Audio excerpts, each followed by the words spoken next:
मर्दाना कमज़ोरी का मतलब है कि मर्द अपनी अज़दवाजी ताल्लुकात वो नहीं बना पाते। इसमें तनाव का मसला आ जाता है या इसमें टाइमिंग का मसला आ जाता है। दोनों ट्रीटेबल हैं। मर्दों का इलाज क्यों नहीं किया जा रहा, और जितना मैं समझ के इस फील्ड में आई थी कि ठीक है ये कर लेंगे, उससे कहीं ज़्यादा ये तो एक समुंदर है। मर्दों की बीमारियाँ, psychological issues, marital breakups, counselling और उनकी वीकनेसेस, इतना कुछ है। और मेल जो कि ब्रेड अर्नर है और जिसे कहते हैं जी 4 टाइम्स स्ट्रॉन्ग है औरत से, जब उसको बीमारी होती है ये मर्दाना कमज़ोरी की, या वो बच्चे पैदा नहीं कर सकता, तो फिर मुझे बताएं जब हेड ही बीमार होगा घर का, बीवी और बच्चे वो कहाँ जाएंगे। डॉक्टर्स ऐसे हैं जिनके बारे में मुझे बहुत अफसोस है कि वो बीइंग डॉक्टर्स वो मर्दाना कमज़ोरी के अल्फाज को बहुत बुरी तरह से यूज़ कर चुके हैं, और बहुत ही घटिया मैं कहूँगी उनकी सोच है।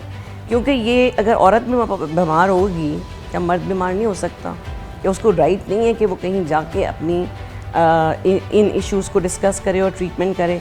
मर्दाना कमज़ोरी का मतलब है कि मर्द अपनी अज़दवाजी ताल्लुकात या जो अल्लाह ताला का हुक्म है, शादी के जो ताल्लुकात हैं, वो नहीं बना पाता।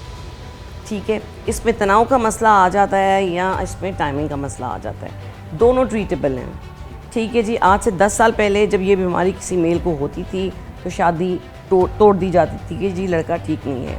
मगर अब मेरा मैसेज सबके लिए ये होता है कि please wait. Lifestyle is sedentary lifestyle. मेरे पास जितने पेशेंट्स आते हैं जिनकी मैं ट्रीटमेंट स्टार्ट करती हूँ, मैं तो स्टार्ट ही लाइफस्टाइल से करती हूँ।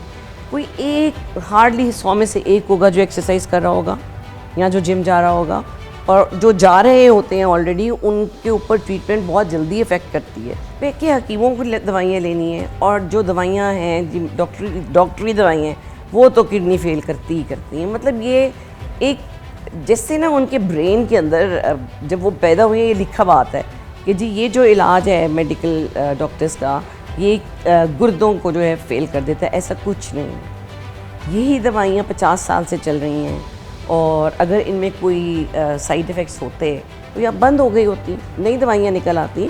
ये तो हम डायलिसिस के पेशेंट में भी दे सकते हैं। अब ये दवाइयाँ लंग्स की बीमारियों में यूज़ हो रही हैं। और मिथ्स तो बेइंतहा हैं। मिथ्स तो ये है कि जी दवाइयों के साथ बेटा पैदा कर दें, ये नहीं हो सकता। मतलब बहुत सी चीज़ें हैं। हमारी अभी जो कौम है उसको बहुत नॉलेज चाहिए। मर्दाना बांझपन और मर्दाना कमज़ोरी 2 डिफरेंट इश्यूज़ हैं। ठीक है ना, बांझपन की बड़ी हमारे पास कैटेगोरिकली रीजंस हैं, लेकिन मर्दाना कमज़ोरी के ये हमारे चलते फिरते बहुत से फैक्टर्स भी कमज़ोरी पैदा कर सकते हैं। स्ट्रेस है जो है आजकल का, वो मर्दाना कमज़ोरी पैदा कर रहा है। साइकोलॉजिकल फैक्टर्स हैं ये सारे के सारे। स्पर्म्स हैं ना मेल के, वो सारी उम्र पैदा हो सकते हैं। तो इस एतबार से ये मुहावरा शायद ठीक हो कि मर्द कभी बूढ़ा नहीं हो सकता। यानी कि 70 साल का मर्द भी है अगर, तो वो बेबी पैदा करवा सकता है। यस, ख़वातीन में मुख्तलिफ है, उनका सिस्टम डिफरेंट है टोटली। उनके एग्स ख़त्म हो जाते हैं एक लेवल पे आके, इनके स्पर्म्स ख़त्म नहीं होते। एंड्रोलॉजी का मतलब क्या है? ये मर्दाना हार्मोन एंड्रोजेंस होते हैं। ठीक है, तो मर्दाना हार्मोन से रिलेटेड जो बीमारियाँ हैं वो ये फील्ड एंड्रोलॉजी है। कि एंड्रोलॉजी को गवर्नमेंट के हॉस्पिटल में तो लेके आएँ। अगर हमें गवर्नमेंट सपोर्ट करेगी और मेडिसिन हमें गवर्नमेंट की तरफ से, नो, इवन IVF जिससे जो कि इनफर्टिलिटी की ट्रीटमेंट होती है, वो सिर्फ प्राइवेट हैं, वो हमारे गवर्नमेंट में नहीं आए अभी तक। तो जब चीज़ें प्राइवेट सेक्टर में ही रहेंगी, और अब आप देख लें जो महंगाई का ज़माना है, कोई भी चीज़ आप अगर कोई मेडिसिन आपने बाहर से मंगवानी है डॉलर्स में, महंगी है। ये इलाज तो महंगा है। कहाँ हम बात करते हैं और कहाँ हम सोचते हैं कि जी फ़लस्तीन के लिए हमने कुछ करना है, हमने जंग करनी है, हमने ये करना है। तो नौजवान में कोई ताकत ही नहीं है।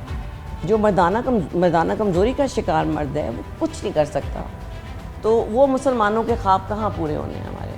तो बहुत परेशान कुन लेवल आ गया है। और जो सेक्स एजुकेशन पे मैं बात करती हूँ कि जी घर में देनी चाहिए, फिर स्कूल्स में भी देनी चाहिए, अभी तक तो इस बात पे बहस हो रही है कि ये होनी है कि नहीं होनी।